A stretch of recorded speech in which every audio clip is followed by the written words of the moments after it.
Hi guys and welcome to our YouTube channel One Two Step, and today I'm with another new video to show you guys on how you can buy Bigo Live diamonds on your Android smartphone. To do so, just follow some simple steps that I will show you on this video.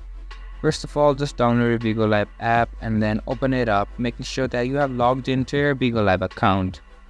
And after logged into your account, you'll be on the home page or live on your Bigo Live. Here you can see an option for me on the bottom right side of your screen. Go on to me, and here it will take you to your profile, and here's an option for wallets. If you go into wallets, now give it some time to load.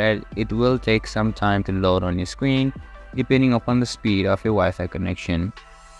And now you can see that as it loads up, you can see an option for account balance and Google Wallet. From here now we can see all the packs that you can buy of 42 diamonds, 297 diamonds, 848 and many more. And you can also see price just below it like $0.99 and etc. And this is where you can buy promo diamonds on your Bigo Live app. This much for this video, and I hope you guys find our video helpful. If you do, make sure to leave a like, subscribe to our YouTube channel and hit the bell notification. And don't forget to drop a comment for a review, and for more content like this, see you guys in our next video. Thank you for watching.